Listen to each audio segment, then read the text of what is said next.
Today we're going to talk a little bit about some of the options you may have when you're transitioning your child at age 3. The first being preschool special education services.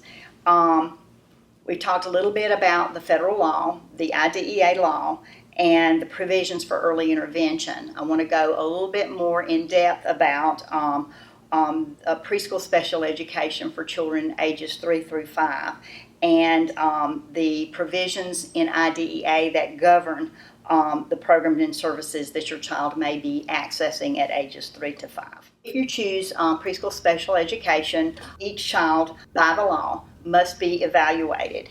And IDEA states that a child must be evaluated, and this evaluation should never be based on just one procedure or test. Law also requires that the evaluation be conducted in the child's native language or mode of communication. So if your child is deaf, that may mean sign language or however else your child communicates. If your child is Spanish speaking, that means that the evaluation should be done in Spanish. It should cover all areas that your child may have a suspected disability, such as medical, psychological, social, emotional, vision, or hearing. If you want to share information that your child may have coming out of early intervention, Babies Can't Wait, or any evaluations that you may have gotten from outside entities, therapists or whatever, know that you can share that. However, please know that school systems are not required to follow or adopt the recommendations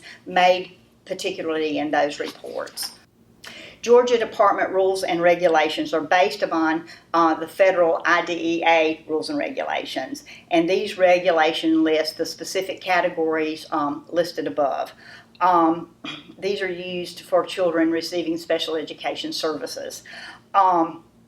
However, most frequently, a young child is categorized as severely developmentally delayed, or SDD. But to use this particular category, a child's initial eligibility must be established and an IEP written and in place on or before that child's 7th birthday. The school staff is responsible for inviting all of the team members, letting you know far enough in advance so that you can attend the meeting, let you know what's going to be discussed at the meeting, what the purpose of the meeting is, and who's going to be there. If need be, you can attend this meeting by phone. You can participate by phone, or you may ask them to reschedule the meeting at a time that is more appropriate for you, or whether that be at noon during your lunch hour or after your work schedule. If you don't have childcare for your child, you may bring your child with you if that's the only way that you can attend. Remember, you're a member of this team, and it's important that you attend and participate. So what happens at this meeting? Well, here are some of the things that the IEP team must discuss. What your child does well, what his or her strengths and their needs are, what your concerns are for your child's education, and this includes your priorities for your child and your concerns, and these need to be taken seriously. The results of the evaluation must be discussed, and they must be discussed in a way that you can understand, so someone that can interpret the evaluation should be there. Your child's needs, both academic and functional. And functional skills are those that refer to routines or activities of everyday living. That would be such as your child's ability to dress themselves or feed themselves. Also, the services that your child needs should be discussed. They will also consider if your child has a unique need that may be related to communication, assistive technology, vision, behavioral needs. All of these things that are necessary supports for your child to learn must be included in your child's IEP. Remember to write down your questions, your hopes, your dreams, and your notes, and take these to your meetings. As you remember, if your child had an IFSP through Babies Can't Wait, it's also the same. A parent must give permission and consent in order for services on the IEP to begin. However, the focus of the IEP is quite different than the IFSP was. It's quite different being in the school system than it was in Babies Can't Wait. The IFSP was designed to be family-focused, coordinated, and comprehensive, and inclusive of goals and services to address not only the child's but the family needs. The IEP is different. It's designed to focus on academic and functional performances and special education and related services for your child.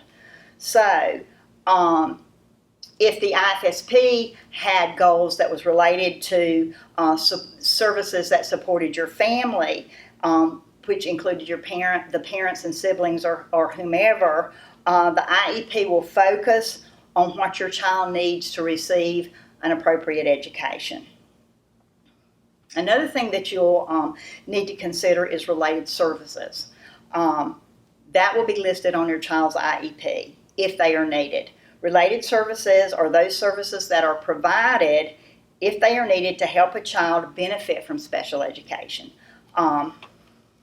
Few children need all of the related services that might be available, but some of them include transportation and other services like speech-language pathology, occupational therapy, audiology, or psychological services, and there's more. Let's talk a little bit about placement options for your preschool special education child.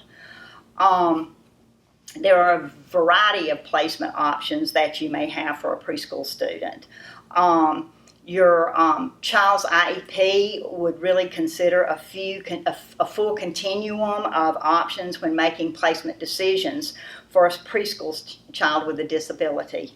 There are the general early childhood programs in public schools, such as Head Start, Right from the Start, Pre-K, public or private daycare, and other preschool programs. There's also the option of placing in a separate special education program housed in a public school or a community-based setting. Placements in a separate school or residential facility as necessary. Services in the home or natural environment for a young child may be an option. Services at the office of a service provider is also possible, and any combination of what I just spoke of would all be considered based on your child's needs and what is on that child's IEP. So let's talk a little bit about Head Start. That is certainly an option for some children. It's a federally funded comprehensive child care program that's been around since about 1965. It actually consists of two programs: the regular Head Start program and then something called Early Head Start. Eligibility for Head Start is based largely on income. It's 100% of the federal poverty level, but there are other eligibility criteria for children with disabilities. Up to 10% of any funded Head Start program's enrollment can be over income for families or of children with disabilities or families experiencing emergency situations. And all programs provide a full service for children with disabilities. Children with an IEP can still participate in Head Start services and still receive their preschool special education services based on that child's unique needs. Do know that some Head Starts, though, only start the programs and children are only enrolled at the beginning of the school year. So if your child turns 3 during a particular school year, they may have to wait until the next beginning of the Head Start year in order for them to be enrolled. You need to check with your local Head Start to find out when they enroll children. Some Head Starts, I know, in the Middle Georgia area do accept children during the school year, so it really does depend on your local Head Start. Know that Head Start is at no cost to families, and children must be eligible by September 1st in most cases. Child care centers. There's an array of different kinds of child care centers in local communities. Regular child care centers is where child care is provided for 19 or more children less than 18 years of age, and they last less than 24 hours per day. There's also something called a family child care center, and that is where child care is provided for 3 to 6 children for pay in the provider's home. A group child care center would be a group child care home. Is where group child care is provided for up to from 7 to 18 children for less than 24 hours per day. Often children with an IEP can receive special education services and supports in their child care program, but you need to talk with the schools ahead of time and the child care center to see how this works in your particular area. Sometimes if parents work, a child may be able to attend a preschool special education program at a local school system for part of the day and then go to a child care center, and then if there's transportation available. But know that usually this only works when the school and this child care center are in the same district. It's probably not going to work if your child care center is in a different school district than where your child will be attending school. So you need to assure that that is the case when you decide where your child is going to child care. Another option is Georgia Lottery Pre-K.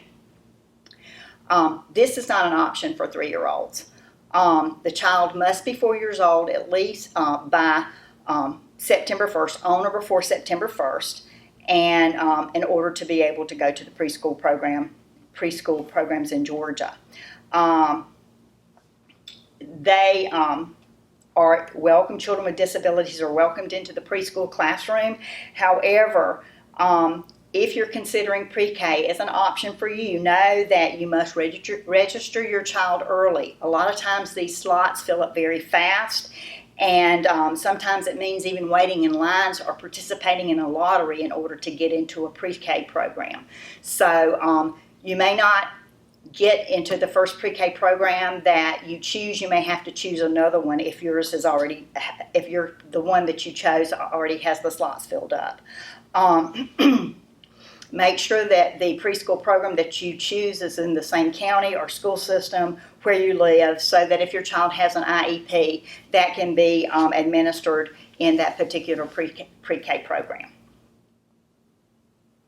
So, as we near the end of this training, let's think back on what we've talked about. We talked about the keys to a smooth transition, which are pre-planning, communication and participation, which means that you're going to communicate back and forth with the program that your child may be transitioning into, and participating in the meetings and in your child's educational process. Shared information and trust, and being an empowered parent. On the slide are just some of the ways you can continue to gain knowledge and get involved. I'm sure you can think of others that aren't on the slide. If it's a good idea to, as your child starts their school process or their school life, you start a communication notebook so that you can communicate back and forth with the teacher. You can write notes and send to the teacher at school, who can then again write notes and send them back home with you. That way you'll know what's going on with your child. This is a great way for you to keep in touch with what's going on with your child during the day. If things aren't going well with the IEP, it's okay to ask for another IEP meeting if you have concerns about your child's development and if they're not meeting their goals. You can talk with your local school system about this if this happens. Share information from your child's doctors and or private therapists as things come up. It would help the program staff better understand your child and what is happening with them, and working with their own unique needs. But remember, there are other places to transition besides just the preschool special education program. There are other options out there for you. Remember what your priorities are, your hopes, your dreams, your aspirations, your visions for your child. Don't let anyone talk you out of those. and don't let anyone tell you that you only have one option for your child. Planning ahead and being involved in all aspects of your child's transition will certainly result in a smoother transition from one program to another, and it will be better for you and your family and help alleviate any breaks or interruptions in service. So, there's many times that you may need more information about things, and you can certainly go back and watch these videos again if you want to, but there are also a lot of other resources out there. But we would like to suggest that you call Parent to Parent, and here's the 800 number on the screen if you need to write that down. And also, it's a good idea if you go to the Parent to Parent website. It's a statewide organization with offices, staff, and volunteers throughout the state. Families can either call or access Parent to Parent via the web, however you want to do it. Here are some of the programs that Parent to Parent have.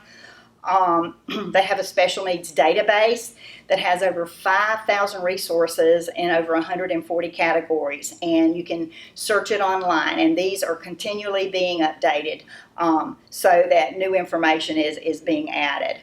There's a roadmap to success. It's easy to navigate. It's an online system of the major topics that you may need to find out about. It's made up entirely by families, so it's very family friendly.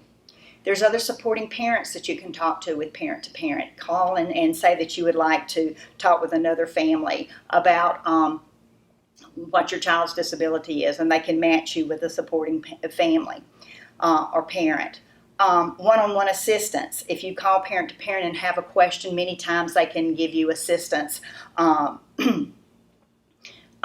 Maybe even helping you with preparing for your IEP or other things that you may need help with along your child's educational goals.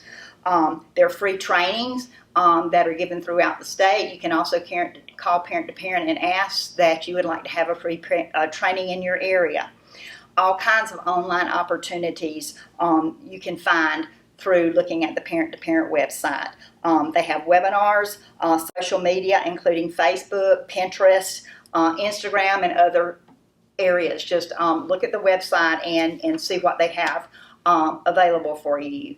And again, thank you so much for learning with us today. We hope that it's been good information and hope that you will visit us again.